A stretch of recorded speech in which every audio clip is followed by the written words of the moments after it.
Baseball under-19 statement మన railway కోడూరులో జరుగుతుంది. Statement మాత్రం చాలా బాగా జరుగుతుంది మన రైల్వే కోడూరులో. స్టేట్మెంట్ ఆడడానికి 13 డిస్ట్రిక్ట్స్ వచ్చాయి. ఇచ్చిన ప్లేయర్స్ అందరికి డిసప్పాయింట్ కాకుండా వాళ్ళకి రూమ్స్, అకామిడేషన్, ఫుడ్ మాత్రం చాలా బాగా ప్రొవైడ్ చేశారు. 13 జిల్లాల నుంచి ప్లేయర్స్ వచ్చారన్నాను కదా, ఆ ప్లేయర్స్ వీళ్ళే. అందరినీ చూపించడానికి వీడియో లెంత్ సరిపోలేదు, కొన్ని మాత్రమే చూపించాను. వాళ్ళ డిస్ట్రిక్ట్ పేర్లు, వాళ్ళ డిస్ట్రిక్ట్ జెండాస్ పట్టుకొని అందరూ మార్చ్ పాస్ట్ చేశారు. అదిగో మనం వచ్చేసింది మన కడప హోమ్ టీం. మనం కడపలో కాబట్టి కడప ఒకరో సపోర్ట్ చేయాలి. మార్చ్ పాస్ అయిపోతానే అందరూ ప్రేయర్ చేశారు. స్టేట్మెంట్ ఇంత బాగా జరగడానికి కారణమైన ప్రతి ఒక్కరికి మా తరపున థ్యాంక్ యూ. రైల్వే కోడూరులో ఉన్న ప్రతి ఒక్కరు పోయి ఆ స్టేట్మెంట్ చూడాలని చెప్పి నేను కోరుకుంటున్నా.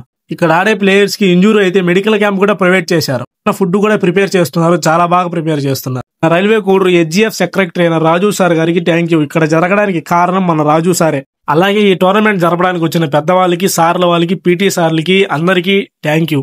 అలాగే మన పుల్లారా సార్, మన అబ్దుల్ సార్, మన డిస్ట్రిక్ట్ పీటీ సార్లందరూ అక్కడే ఉంటారు. మీకు ఎలాంటి డౌట్స్ ఉన్నా వాళ్ళని అడిగి తెలుసుకోండి. స్టేట్మెంట్ 15, 16, 17 3 days జరుగుతుంది. మన రైల్వే కోడూరులో ఉన్న ప్రతి ఒక్కరు వెళ్ళి అక్కడ ఆడే మన కడప డిస్ట్రిక్ట్ కి సపోర్ట్ చేయాలని చెప్పి నేను కోరుకుంటున్నా. ప్రతి ఒక్క డిస్ట్రిక్ట్ ప్లేయర్స్ అందరికీ ఆల్ ది బెస్ట్. అందరూ బాగా ఆడాలని చెప్పి మనస్ఫూర్తిగా కోరుకుంటున్నా. ఇక తర్వాత ఈ స్టేట్మెంట్ ఎలా జరిగింది, ఫస్ట్ ప్లేస్ ఎవరు వచ్చారు, సెకండ్ ప్లేస్ ఎవరు వచ్చారని తర్వాత వీడియోలో చూపిస్తా. ఇక్కడ కనపడేవాడు మన కడప మెయిన్ ప్లేయర్. కోడూరులో ఉన్న ప్రతి ఒక్కరు వెళ్ళి ఆ స్టేట్మెంట్ చూడండి.